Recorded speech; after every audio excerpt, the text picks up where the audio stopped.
বাংলা সাহিত্যের কিছু গল্প নিয়ে আমার এক বিশেষ নিবেদন স্তুতি। আপনারা শুনছেন স্তুতি, আমি সৌরভ বেজ আজ নিয়ে এসেছি আপনাদের জন্য একটি নতুন গল্প মানিক বন্দ্যোপাধ্যায়ের লেখা অসহযোগী। মানিক বন্দ্যোপাধ্যায়ের জন্ম 19শে মে 1908 দুমকা, বিহার, মৃত্যু 3রা ডিসেম্বর 1956। প্রকৃত নাম প্রবোধ কুমার বন্দ্যোপাধ্যায়। বাংলার অন্যতম শ্রেষ্ঠ ঔপন্যাসিক ও ছোট গল্প লেখক। মানিক বন্দ্যোপাধ্যায়ের রচিত শ্রেষ্ঠ গ্রন্থগুলির মধ্যে উল্লেখযোগ্য পদ্মা নদীর মাঝি, পুতুল নাচের ইতিকথা, দিবারাত্রির কাব্য, সোনার চেয়ে দামি, জননী, হলুদপোড়া, আজকাল পরশুর গল্প, ছোট বকুলপুরের যাত্রী, অহিংসা, স্বাধীনতার স্বাদ প্রভৃতি। মানিক বন্দ্যোপাধ্যায়ের প্রথম দিকের রচনায় মানুষের জটিল মনস্তত্ত্বের বিশ্লেষণ প্রাধান্য পেয়েছে, শেষ দিকে তিনি মার্ক্সবাদী জীবনদর্শনে আকৃষ্ট হন। কাহিনী নির্মাণ ও চরিত্র সৃষ্টির বিশিষ্টতায় মানিক বন্দ্যোপাধ্যায় আধুনিক বাংলা কথাসাহিত্যের একজন প্রধান স্রষ্টা। বাংলা সাহিত্যে কথাসাহিত্যিক হিসাবেই মানিক বন্দ্যোপাধ্যায়ের পরিচিতি। তুলনায় তার প্রাবন্ধিক পরিচিতি কম, কয়েকটি মাত্র প্রবন্ধ রচনা করেছেন।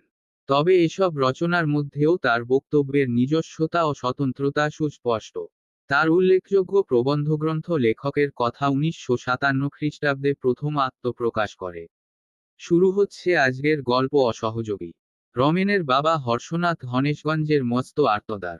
বছরখানেক আগে রমেনকে সে তার পিসতুত ভগ্নিপতি সূর্যপদর কাছে পাঠিয়ে দিয়েছিল ছেলেটাকে একটু শান্তশিষ্ট ভদ্র বানাবার আশায়। রমেন একেবারে মারাত্মক রকম দুরন্ত হয়ে উঠেছিল। কিছুতেই সে তার সল এঁটে উঠতে পারছিল না।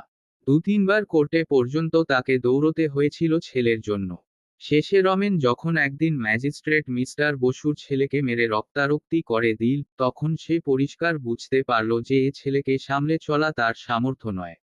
এ ছেলে তার সর্বনাশ করবে। যুদ্ধের বাজারে কতভাবে কত কামাচ্ছে, ম্যাজিস্ট্রেট সাহেবেকে চটালে রক্ষা আছে। দামি দামি ভেট নিয়ে সে শটান গিয়ে হাজির হলো একেবারে ম্যাজিস্ট্রেট সাহেবের বাড়িতে। মার খাওয়া ছেলেটির জন্যই উপহার রইল 200 টাকার। লুটিয়ে পড়ল মিসেস বসুর পায়ের তলে। প্রার্থনা করল রমেনের নিস্তার। ছেলের সম্বন্ধে কি ব্যবস্থা করবে আগেই ভেবে ঠিক করে ফেলেছিল, তাই বিনা দ্বিধায় জানিয়ে দিল যে, ভয় পেয়ে রমেন কোথায় পালিয়ে গিয়েছে, ফিরে এলে খুঁটিতে বেঁধে তাকে চাককে লাল করে দেবে। সেই দিনই রমেনকে নিয়ে সে কলকাতা রওনা হয়ে গেল, ছেলেকে সূর্যপদর জিম্মা করে দেবার জন্য। রমেনের মা একটু আপত্তি করেছিল। উনি স্বদেশী টদেশী করেন শুনেছি, খোকাকে আবার না বিগড়ে দেন। হর্ষনাথ বলেছিল, স্বদেশী না ছাই। জেলে যেত না স্বদেশী করলে। ওসব টাকা উপায়ের ফিকির। ছেলেদের নিয়ে দল টল সমিতি টমিতি করে চাঁদা তুলবার জন্যে। মাস্টারিতে কি কারো পেট চলে?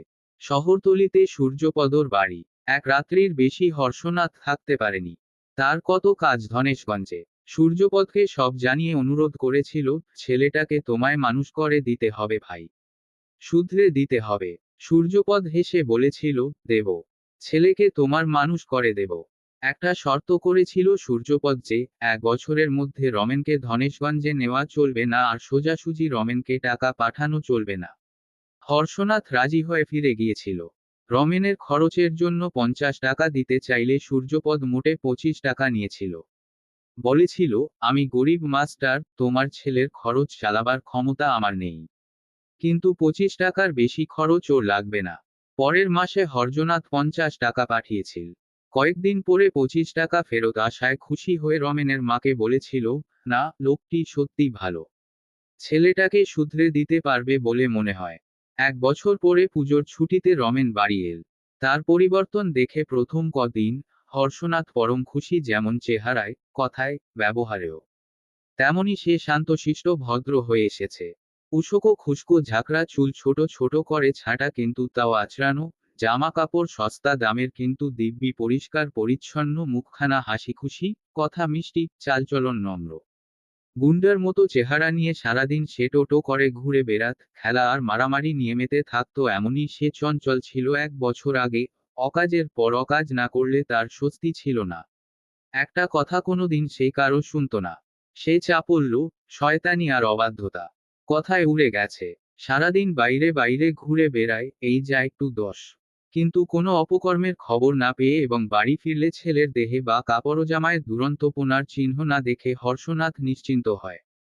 ভাবে এতদিন পরে দেশে এসেছে, পুরনো বন্ধুদের সঙ্গে হয়তো আড্ডা দিচ্ছে স্বাদ মিটিয়ে।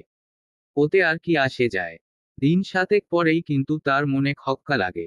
আরো থেকে ভাত খেতে বাড়ি ফিরে দেখে কি, শতিনেক দুর্ভিক্ষের কাঙালি মেয়ে পুরুষ ছেলে বুড়ো বাড়ির পাশে ফাঁকা বটগাছতলায় পাত পেতে ভাত খাচ্ছে, পরিবেশন করছে রমেন আর তারই বয়সী 25-30টি ছেলে।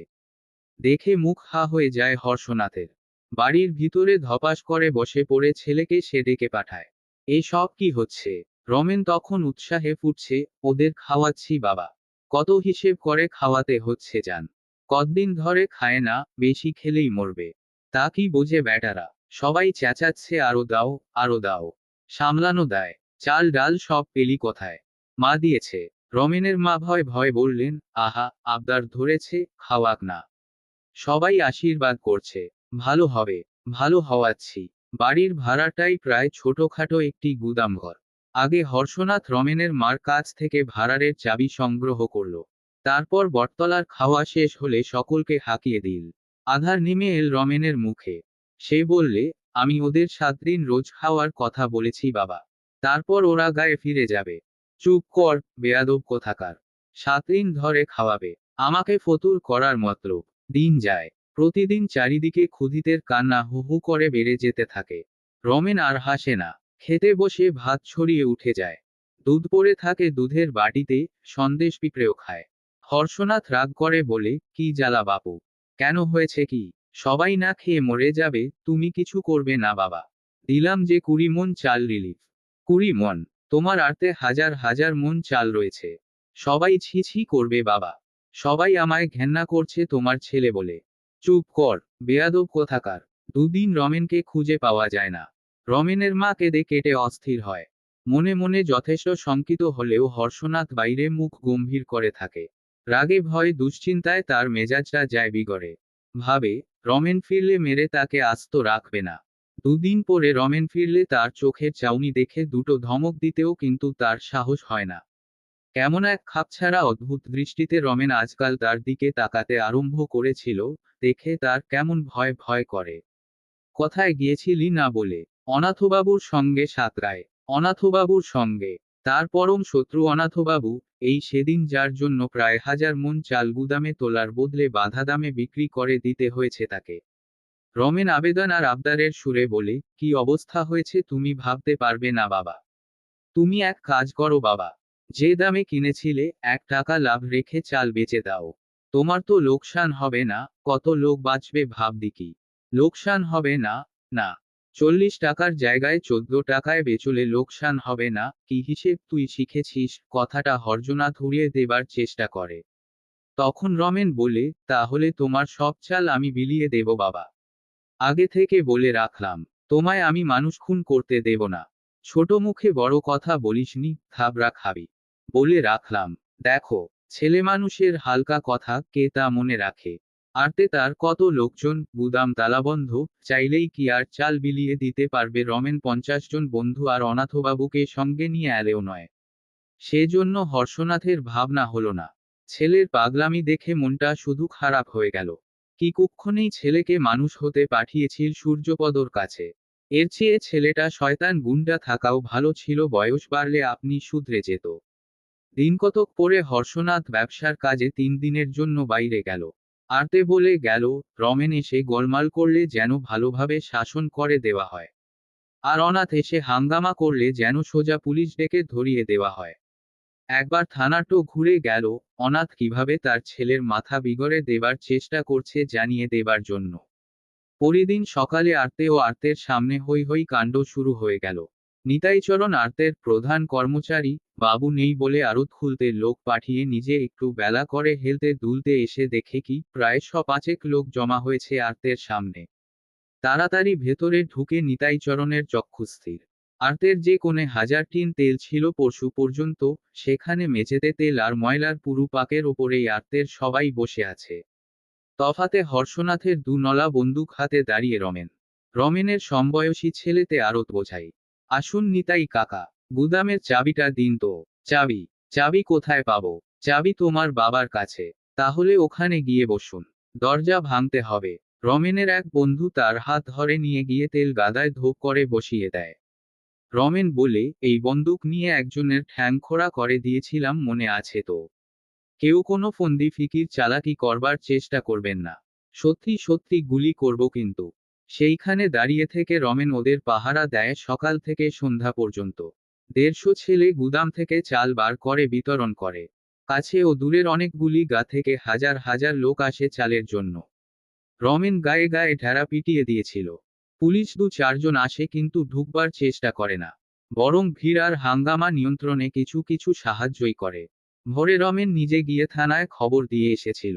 তার বাবা আজ চাল বিতরণ করবেন, এই মর্মে বড় বড় কয়েকটা ইস্তাহারও আর্তের বাইরে টাঙিয়ে রেখেছিল। সন্ধ্যার সময় চাল শেষ হলো। খবর পেয়ে পরদিনই হর্ষনাথ ফিরে এল। ছেলেকে সামনে রেখে গুম খেয়ে রইল। তার কান্না পাচ্ছিল। আপনারা শুনছিলেন অসহযোগী। রচনা মানিক বন্দ্যোপাধ্যায়। গল্প পাঠে সৌরভ বেজ। গল্পটা যদি ভালো লেগে থাকে তবে চ্যানেলটা সাবস্ক্রাইব করে পাশে থাকবেন এবং বন্ধুদের মধ্যে শেয়ার করবেন। আবার একটা নতুন গল্প নিয়ে হাজির হবে স্তুতি।